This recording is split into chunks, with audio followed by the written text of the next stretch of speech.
Una natin gagawin mga kaibigan, kapag naglalagay tayo ng timing chain, ay ilagay muna natin itong kanyang guide dito. Tapos, ilagay na natin itong kanyang chain. So, tapat lang natin dito sa marking.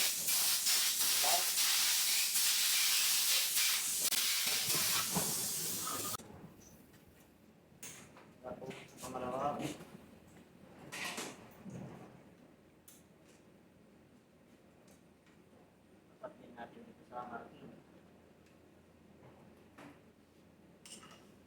Kaya ng 17 na yelo nasakit.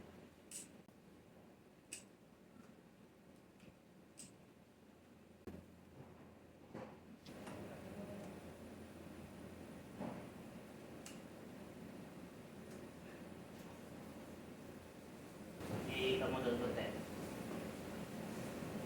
balik ka pababa. Sige pa. Sige. Sige pa konti. Hop, yeah.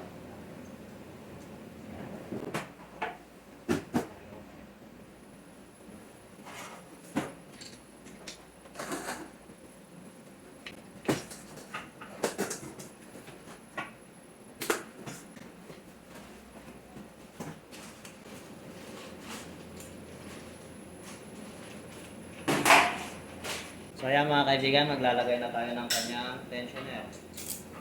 So ito yung kanyang tensioner. Tapos i-press lang natin yan. Pag ganyan, press natin to para lumubog yan.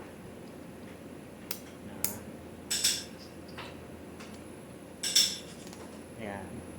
Tapos lagyan natin ng lock para hindi siya bumalik. Gasket na ito. Ito yung kanyang gasket sa kanyang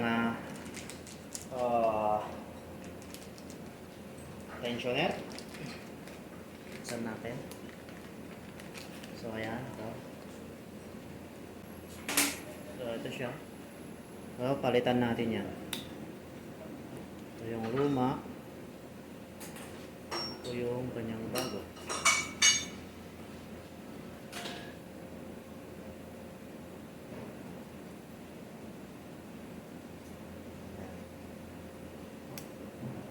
Okay.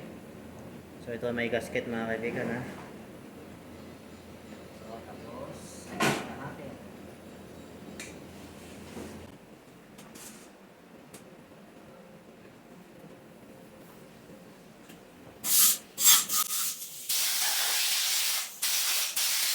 Tapos pag pinitik natin yan, tanggalin natin yan, hila na yan. Effective na.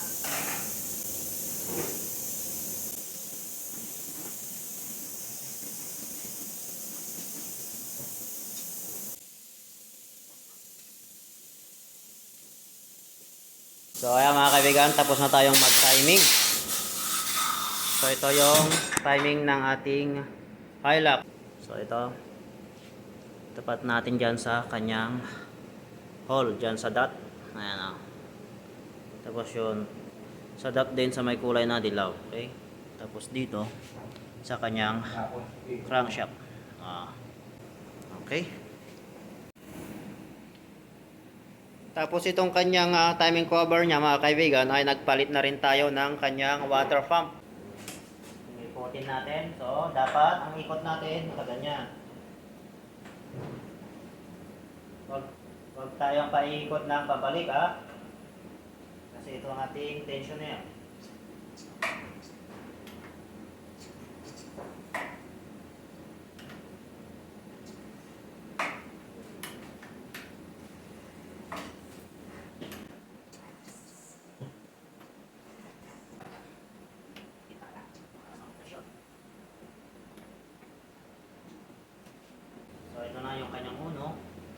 So ito naman mga kaibigan yung ating timing ng ating camshaft kapag yung ating timing chain ay wala siyang tanda, yung timing mark, halimbawa lang no? Wala siyang timing mark, so inikot na natin yan. So ito siyempre mahirap na natin maitapat yan, halimbawa kapag mag-retiming lang tayo, halimbawa lang mga kaibigan no? So ito yung ating gagawin. So ang una nyong gagawin ay zero nyo sa kanyang timing cover. So mamaya ipapakita ko rin sa inyo yung zero ng ating timing cover, tapos itatapat natin ulit dito. So dito na tayo magbabase. Ayan o. Ito ano yan, dito na tayo mga kaibigan. Ito at saka yun, yung ngipin na to itapat natin. Ito o. Ito ay may timing mark dito. Yan ha. Yan at saka dito sa kanyang cap. Okay. So, ganun din sa kabila. Ayan o, ang timing mark. Ayan. Yung kuntil na yan at saka dito. Okay? Sa marking din dito. Ito ay Toyota, ito ay original. So, dito nyo makikita na original talaga yung ating pyesa. Okay? So, yun lang mga kaibigan. At mamaya kapag nailagay yung ating timing cover, ipapakita ko rin sa inyo yung kanyang timing kapag nakalagay yung timing cover. So, sisero lang natin tapos ganun din yung ating gagawin dito.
ating bagong gasket.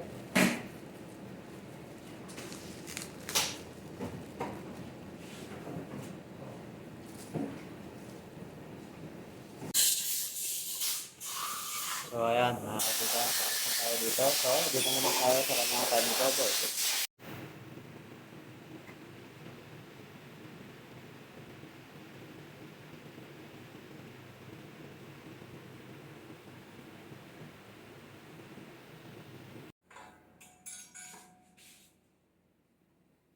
Ayan na mga kaibigan, nilalagay na itong kanyang timing cover.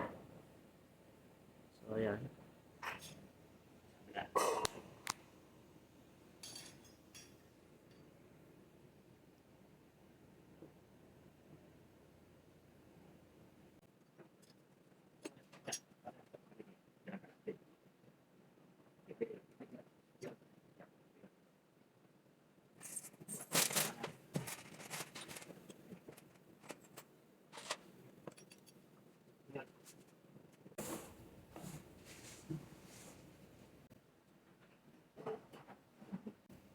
So yung sinusungkit ko kanina ka mga kaibigan ay itong kanyang oil pump.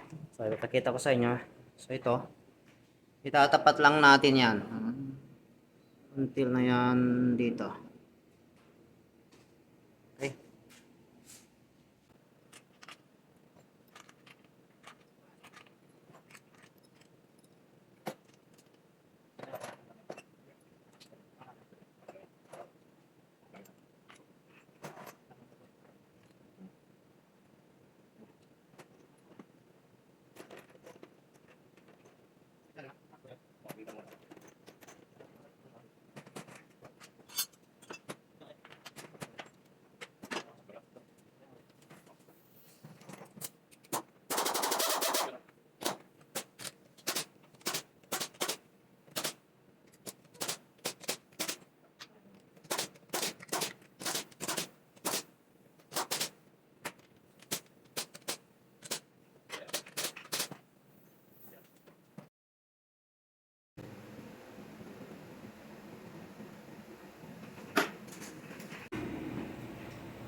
So ito mga kaibigan yung timing ng ating 2TR na makina kapag nakalagay itong kanyang timing cover. So itong dot dito, ayan, itatapat lang natin yan sa 0, ayan. Tapos dito sa kanyang camshaft ay tatapat din natin yung dot dito, ayan, yung dot na to. So dito, ayan, dito. Yan kung makikita nyo mga kaibigan, ito tatapat dito, yan o, ito. Tapos dito naman sa kanyang exhaust, ganun din, nandito naman yung dapat pagtatapatin natin. Ito yung makikita nyo yung dot na to, yan, ito. At saka dito naman sa kanyang timing mark dito. So ayan. So kahit na wala tayong yung kulay na pagbabasihan, pwede natin matukoy o malaman yung ating timing dahil dito sa 0, tatapat lang natin sa dot na to, itong guhit, tsaka dito sa kanyang VVTi. So ito so dito, at saka ito naman, ayan, saka dito naman, check natin, double check, ayan o, makikita nyo yan mga kaibigan. Ayan, ito tapat na tapat dapat. Okay, so yan lang mga kaibigan yung ating timing ng ating 1GR engine.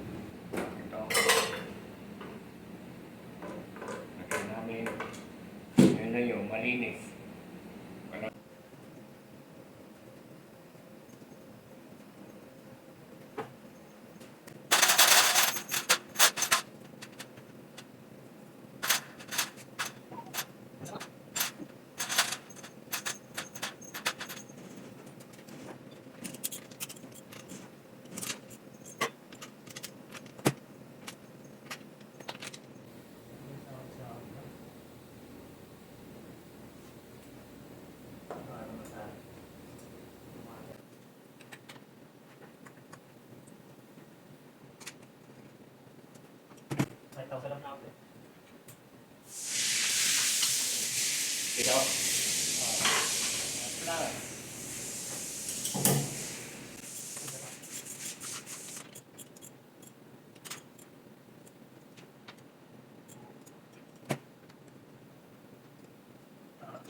Ito, sasasmak na namin itong flight. Ayan, natapos ng palitan. Ang pilot bearing at saka oil change. Majon. Kailangan ng majon.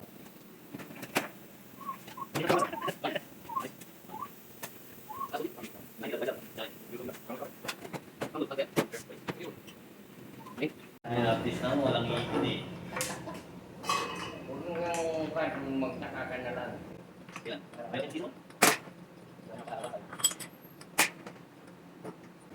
Nasa ka lang. Kaya mo.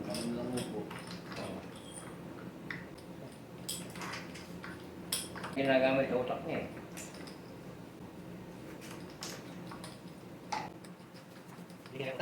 Ano nagamit? Yung ano, kaupo. Hindi naman kayo ako. Hindi naman kayo. Sasala kami. Opo.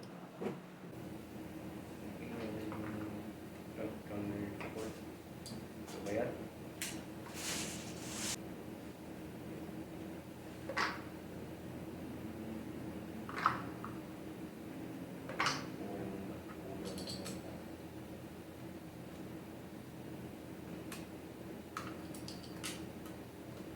Bago ba ito? Sabi ng anak eh.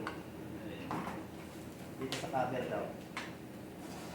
Oo, bago. Ito lagi natin ito, isipon. Ito boss.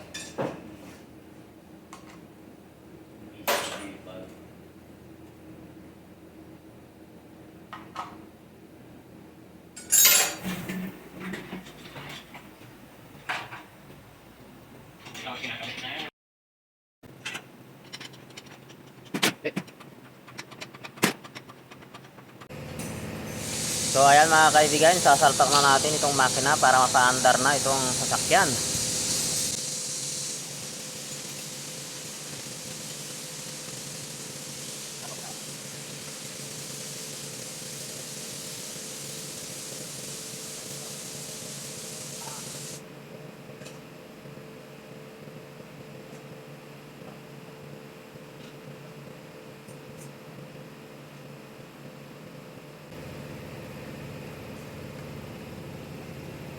So ayan mga kaibigan, yung ating makina ay sinasalpak na.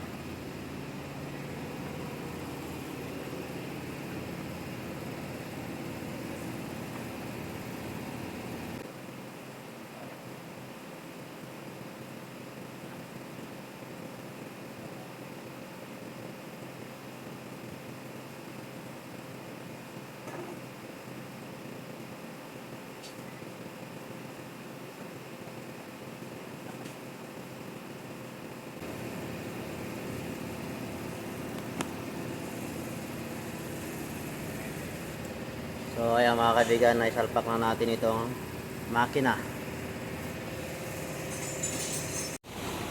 So ayan mga kaibigan, naikabit na natin itong makina. So i-start na natin para mapakinggan natin yung kanyang andar. So yan, i-start na ng ating kasama. So pakinggan natin yung first start nya. Yeah.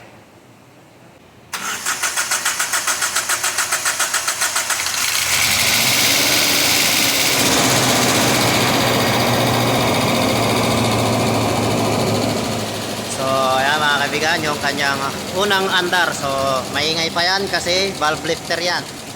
So kapag na-build upan na yung mga lifter ng langis, ay titining na yan.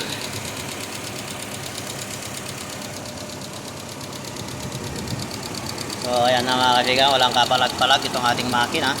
So medyo maingay lang siya kasi yung mga valve lifter niya ay wala pang langis. So mamaya-maya titining yan kapag na-build upan na lahat yung kanyang valve lifter. Okay. So punta natin sa loob.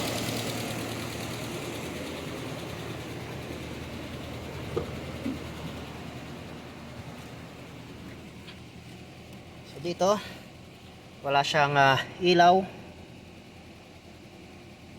So hintay lang natin na medyo uminit para makuha niya yung tamang temperature niya at bababa lang itong ating RPM. So kapag uminit siya mga kaibigan, bababa rin ito papunta sa 800. So yung natakbo nito ay ayan.